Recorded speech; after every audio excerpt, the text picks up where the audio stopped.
मुंबई, पंजाब, जयपुर, दिल्ली। देश के अलग अलग हिस्से में लॉरेंस के शूटर इसी तरह संगीन वारदातों को अंजाम दे रहे हैं। कुछ ही महीनों की ट्रेनिंग में हाई प्रोफाइल चेहरों को मौत के घाट उतार दिया जाता है। 18 से 25 साल के शूटर्स को न तो पुलिस का डर है न कानून का खौफ, और इसकी सबसे बड़ी वजह है देश के अलग अलग शहरों से निकला जुर्म का रास्ता, जो पहुंचता है पड़ोसी मुल्क नेपाल तक।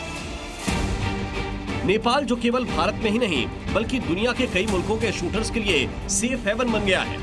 नेपाल की इन्हीं गलियों को लेकर अब तक का सबसे चौंकाने वाला खुलासा सामने आया।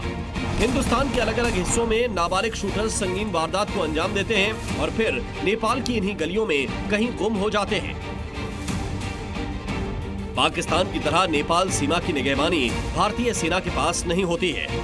तस्करी को रोकने के लिए एसएसपी को इंडो नेपाल बॉर्डर पर तैनात किया जाता है। दोनों देशों के बीच रिश्ते भी अच्छे हैं। सीमावर्ती गांवों में आवाजाही आसान है। लॉरेंस ने इसी का फायदा उठाते हुए भारत नेपाल के बीच एक डार्क रूट तैयार किया है। इसके जरिए लॉरेंस अपने शूटर्स को नेपाल में पनाह दिलाता है।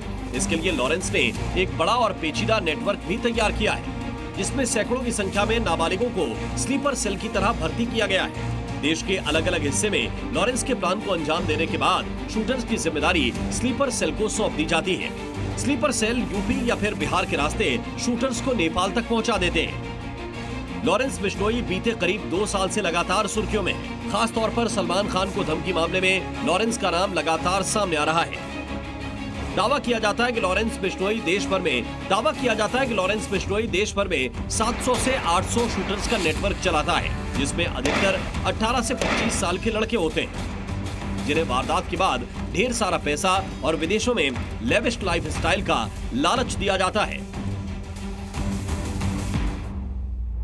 अब नए खुलासे के मुताबिक नेपाल में भी लॉरेंस का स्लीपर सेल एक्टिव है, जो हाई प्रोफाइल मर्डर करने वाले अपराधियों को नेपाल से विदेश भागने में मदद करता है।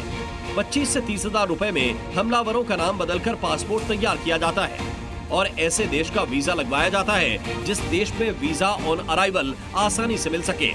इतना ही नहीं, लॉरेंस गैंग नेपाल के इन लड़कों को समय समय पर पैसा भी भिजवाता रहता है, क्योंकि लॉरेंस जानता है कि किसी भी वारदात के बाद शूटर्स की तलाश नेपाल तक जरूर पहुंचती है।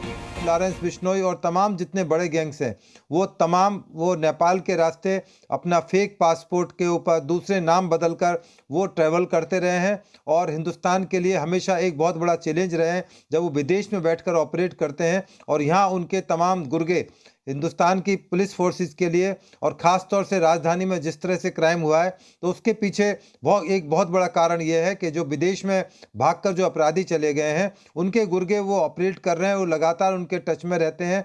तमाम तरह की फिरौतियाँ विदेश से मांगी जाती हैं, एक्सटॉर्शन की जो कॉल्स आती हैं वो विदेशों से आती हैं। हालांकि अब तक जिन हाई प्रोफाइल केस में लॉरेंस का नाम आया है उन सभी की जांच पुलिस तेजी से कर रही है। बाबा सिद्दीकी हत्याकांड में भी शामिल मेन शूटर को नेपाल से सटे यूपी के बहराइच से गिरफ्तार किया गया है।